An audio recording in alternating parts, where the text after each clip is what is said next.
why that hand had to go underneath the chin of Cam on the way by. Referees are going to... Payton, right down the middle, he's fouled hard. And Payton's in pain. Now, that's Dillon Brooks doing what Dillon Brooks does best. Don't get me wrong though, Brooks is a good defender, one of the best in the league actually. But despite his excellent defensive skills, his disruptive on-court behavior tends to define him in the public eye. So how exactly did Dillon Brooks emerge as the NBA's most hated villain? And is he really as bad as most people say he is? Well, let's find out together.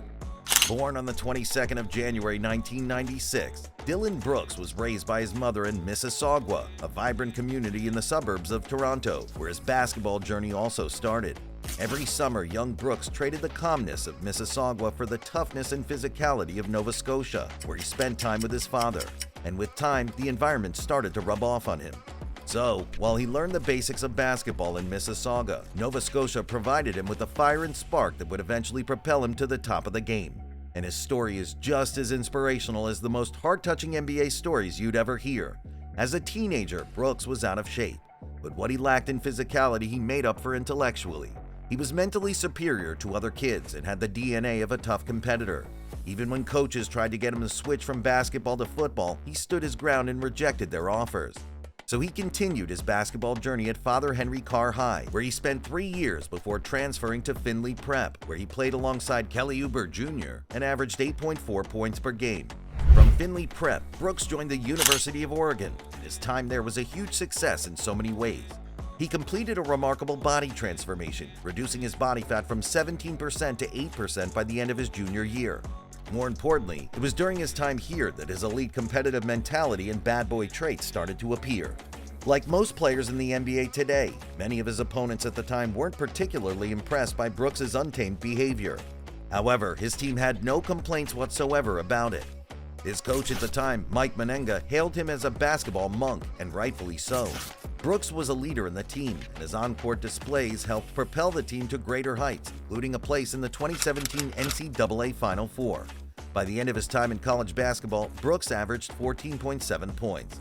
And having won several personal awards, including the Pac-12 Player of the Year, Dillon Brooks put his name in the hat for the 2017 NBA Draft. Considering his stats in college, Brooks would have hoped to be snapped up in the first round. But his supposed lack of height, poor athleticism, and bad attitude made him undesirable for many NBA teams. In fact, NBADraft.net said at the time that it was uncertain whom he'll be able to guard at the next level. The Memphis Grizzlies eventually took the risk on Brooks in the second round. Overall, he was the 45th pick of the draft. But the Grizzlies believed he was ready to take on the challenge of the NBA, and the rookie didn't disappoint. That season, Brooks played more games than any other player on the team, averaging 11 points per game. In fact, amongst all the guys on the Grizzlies roster in the 2017-18 season, only Marc Gasol and Tyreke Evans outscored Brooks. It was a disappointing season for the Grizzlies, who missed out on the playoffs. But even in that underwhelming season, Brooks had emerged as a silver lining, and he was deservedly showered with accolades. He was named to the 2018 All-Star Rising Stars World Team, and the media hailed him as the most decorated Grizzlies rookie since O.J. Mayo. Sources within the team described Brooks as humble and willing to be coached. This gave him an edge over some of the other young guys on the team at the time. But beyond this, Brooks maintained the toughness and physicality he learned from the streets of Nova Scotia.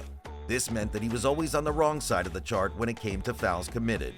By the end of his third season with the franchise, Brooks led the entire league in fouls committed and got into several high-profile clashes. He repeated the same feat the following season and ruffled a few more feathers. If he isn't picking up fights with opponents, he's picking up fines for shoving cameramen and getting into arguments with courtside celebrities. Whatever Brooks did, trouble just always seemed to find him, and vice versa. He became the ultimate master of dark arts in the NBA, and he lived up to that title every single night. Of course, he's received his fair share of backlash, but that doesn't really bother him. As I said earlier, Brooks used his toughness to fuel his college basketball journey, and he wasn't going to abandon it now that he's in the league. You see, the NBA has high competition, and players are constantly subjected to physical, mental, and emotional stress. Only the top 0.3% ever make it to the league. Even when they do, they need something extra beyond ability and talent to motivate them and keep them going throughout their career. For some players, this something extra could be the friendship they have with their teammates or the fulfillment that comes with earning huge salaries. But for Dillon Brooks, it's the excitement he gets from being tough and creating chaos.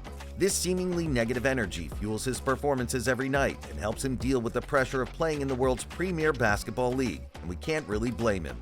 For most of his career, Dillon Brooks has had the impossible job of guarding the best scorers on the opposing team every night, so he needs all the energy, mental toughness, and confidence he can get.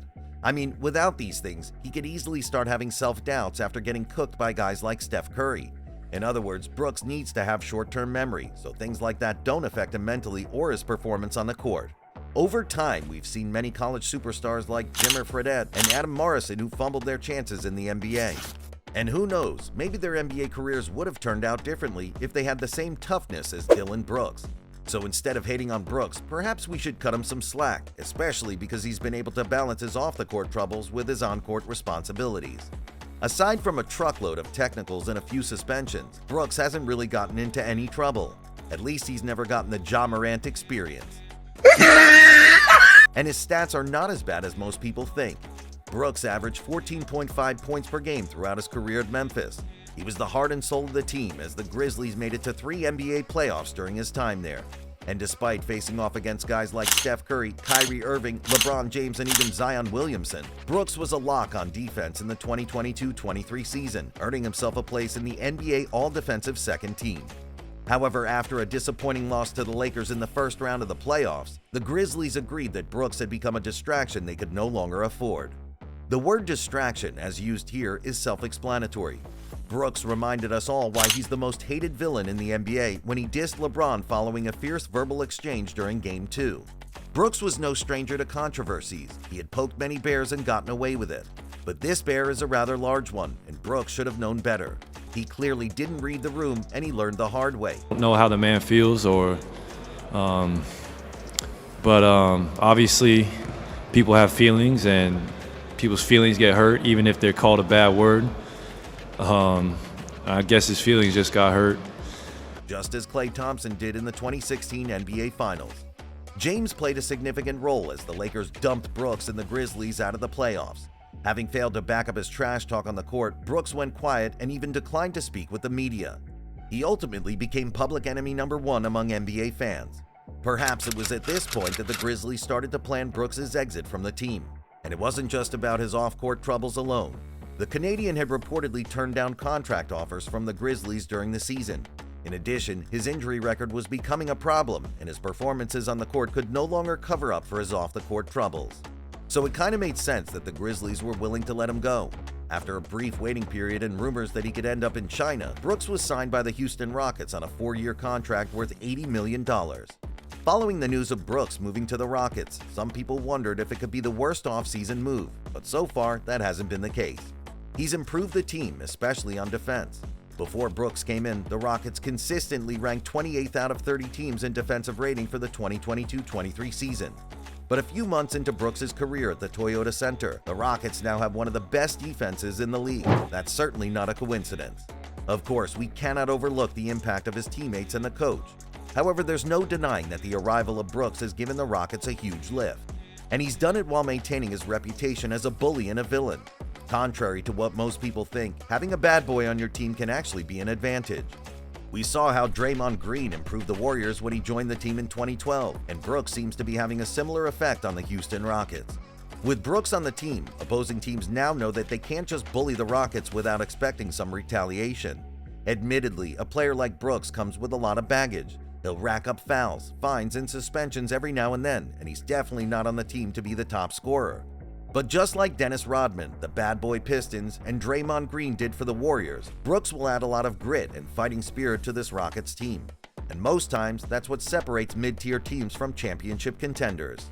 Agreed, Brooks' villain's approach isn't something we're used to, and it's definitely not something that many people appreciate.